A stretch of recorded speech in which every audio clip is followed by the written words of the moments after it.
জাতীয় সড়কে গৃহপালিত পশুর মৃতদেহ রেখে অবরোধ। পুলিশের হাত থেকে দুই পাচারকারীকে ছিনিয়ে নিয়ে গণপিটুনি বিক্ষোভকারীদের।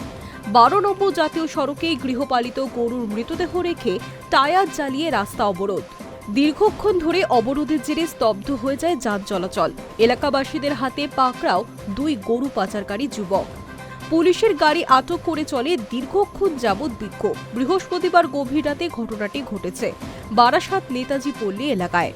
বিক্ষোভকারীদের অভিযোগ, দীর্ঘদিন ধরে এলাকা থেকে গরু নিখোঁজ হয়ে যাচ্ছে। সেক্ষেত্রে বহু খোঁজাখুঁজির পরও গরুর মৃতদেহ পর্যন্ত খুঁজে পাওয়া যায়নি। বৃহস্পতিবার সন্ধ্যায় একইভাবে এলাকাবাসীদের একাংশ নিখোঁজ গরুদের খুঁজতে বের হন। খোঁজাখুঁজি করতে করতে বারাসাত কালীবাড়ি এলাকার একটি মাঠে পৌঁছলে তারা দেখেন বেশ কয়েকজন যুবক মিলে একটি গরুর মৃতদেহ গাড়িতে তোলার চেষ্টা করছে। সেই সময় তাদের আটকাতে গেলে গাড়ি নিয়ে বেশ কয়েকজন পালিয়ে যায়। এলাকাবাসীদের হাতে ধরা পড়ে যায় অভিযুক্ত দুই যুবক।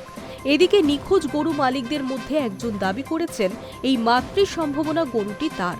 ধৃত দুই যুবককে জিজ্ঞাসাবাদ করতে শুরু করলে তারা জানান 300 টাকার বিনিময়ে এই মরা গরুটি নিয়ে যেতে এসেছিলেন তারা।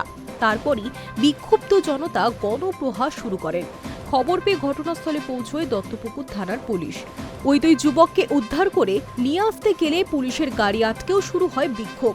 পুলিশি নিষ্ক্রিয়তার অভিযোগ তুলে উত্তেজিত জনতা আটক হওয়া দুই অভিযুক্তকে পুলিশের গাড়ি থেকে নামিয়ে এনে মারধর শুরু করে। পরবর্তীতে বিক্ষুব্ধ জনতা অভিযুক্তদের শাস্তি ও বিচারের দাবিতে রাস্তা অবরোধ করেন।